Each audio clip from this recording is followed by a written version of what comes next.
Alhamdulillah, wassalatu wassalamu ala rasulillah Sayyidina wa maulana Muhammad ibni Abdullah wa ala alihi wa sahbihi wa mawala. Mudah-mudahan berkah fadilah kalimat thayyibah yang telah kita bacakan dari pembacaan surah Al-Fatihah, surah Yasin, kalimat-kalimat thayyibah yang lain, salawat kepada baginda Rasul Muhammad SAW, mudah-mudahan menjadi penerang di alam barzah almarhum.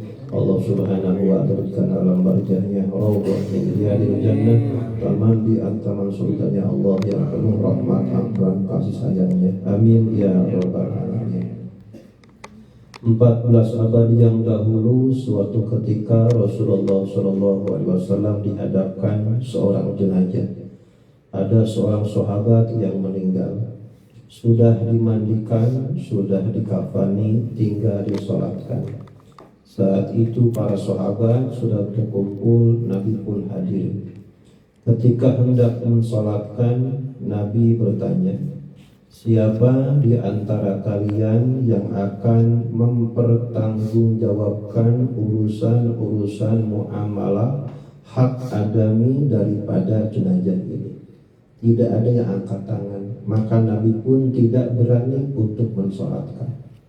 Kedua kali Nabi bertanya, siapa di antara kalian yang hadir yang akan menanggung mempertanggungjawabkan utang piutang muamalah hak adami dari jenazah ini? Dua kali Nabi nanya, tidak ada yang angkat tangan. Nabi pun tidak berani untuk mensolatkan. Ketiga kalinya Nabi bertanya, siapa di antara kalian yang akan tanggung jawab muamalah urusan-urusan hak adami jenazah ini? Di pojok masjid ada seorang pemuda yang angkat tangan, saya Rasul akan tanggung jawab, akan mengurus dan akan menanggung semua urusan-urusan hak adami jenazah ini. Maka Rasul pun memulailah sholat jenazah, menunjukkan betapa pentingnya seorang jenazah jangan membawa beban hak adami muamalah utang piutangnya sebelum disolatkan. Al-mu'minu mu'allakun biduyunihi. Orang mukmin itu akan tergantung di alam barzah, di alam kuburnya, karena utang piutang yang belum terselesaikan.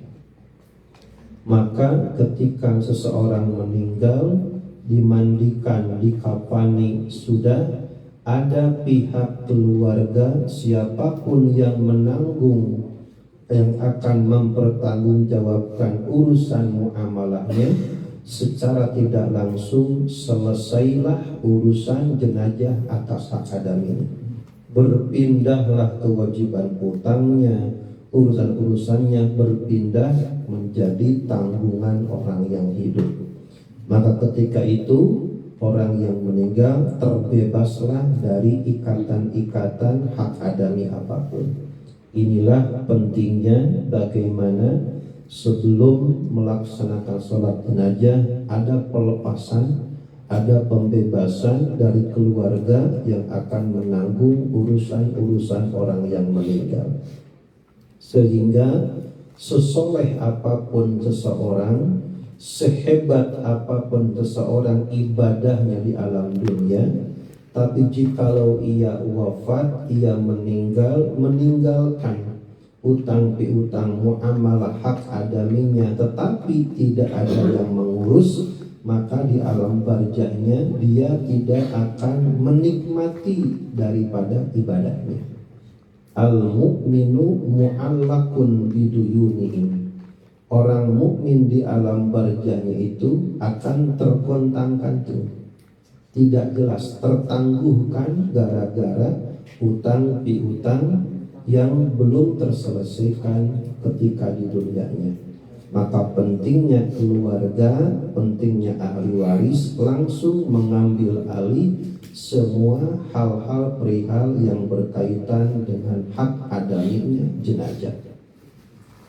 Yang sering dipermasalahkan hanyalah hutang pasif.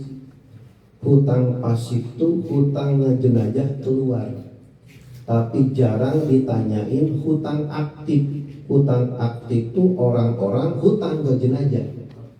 Giliran jenazah hutang keluar baru pada nagih. Giliran orang-orang yang hutangnya ke jenazah pada diem. Padahal itu adalah hak jenazah. Jadi hutang itu bukan hanya hutang jenazah ke orang lain, tapi orang lain pun yang punya hutang ke jenazah selesaikan. Itu adalah haknya jenazah. Maka beralihlah semuanya ke ahli waris keluarganya. Walaupun berutang itu adalah mubah, boleh, Nabi pun dalam suatu ketika berhutang. Walaupun berhutang itu nggak baik, tetapi berhutang boleh bila mana diperlukan. Sampai-sampai di dalam Al-Quran ayat terpanjang di dalam Al-Quran 1 halaman penuh, namanya ayat Mudayanah. 1 halaman penuh dalam surah Al-Baqarah itu ayat hanya membicarakan tentang utang piutang. Ya ayyuhallazina amanu idza tadayantum bidainin faktubuha. Sampai-sampai ayat ini ulama menyebutnya ayat Mudayanah, ayat utang piutang. Maka ada 5 hal yang perlu disegerakan. Walaupun awal-awalnya tergesa-gesa itu perbuatan setan, ada 5 hal yang perlu segera dianjurkan. 1, segeralah sholat bila mana azan berkumandang, bila mana tidak ada uzur, tidak ada halangan. Yang kedua, persilahkan tamu segera masuk bila mana ada orang bertamu, sunnah. Disunahkan untuk bersegera dipersilahkan masuk. Yang ketiga, segera pula syarat jenazah bila mana ada yang meninggal. Jangan gentar-gentar, lebih cepat lebih baik. Maka sejatinya mau siang mau malam adalah kewajiban orang yang hidup untuk jenazah. Haknya jenazah. Lebih cepat lebih baik. Kenapa bisa lebih baik? Semakin lama akan kelihatan aib dari jenazah. Umpama meninggalnya kecelakaan, dientar-entar dimandiinnya, wah tambah berabe, tambah pembusukan, tambah bagian terbuka aibnya. Maka kenapa pemulasaraan sunnah disegerakan? Supaya rapi, supaya jenazah suci, supaya tidak ribet.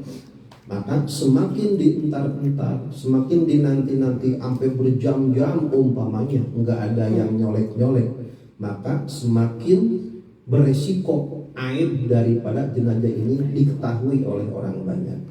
Tapi jikalau sudah dimandikan, dikafani, rapi kelihatannya, maka sunnah jenazah segera dipulasarakan. Yang keempat, yang sunnah disegerakan adalah bila mana kita punya anak laki-laki, anak perempuan lebih-lebih lagi, ada jodohnya, segera nikahkan. Yang kelima, yang sunnah disegerakan adalah segera membayar utang. Maka hadirin rahimakumullah yang dirahmati oleh Allah Subhanahu wa taala, sampai-sampai Nabi berdoa setelah sholat, Allahumma inna na'udzubika minal ma'sami wal maghram. Ya Allah, saya berlindung kepada Engkau dengan sesuatu hal yang menyebabkan aku berdosa dan menyebabkan aku berhutang. Maka Rasul meminta menghindari utang piutang. Jikalau memang tidak betul-betul perlu, maka kata para ulama, utang itu seperti pintu darurat. Kalau memang nggak ada lagi pintu, ya mau nggak mau pintu darurat ya dipakai, dijebol, namanya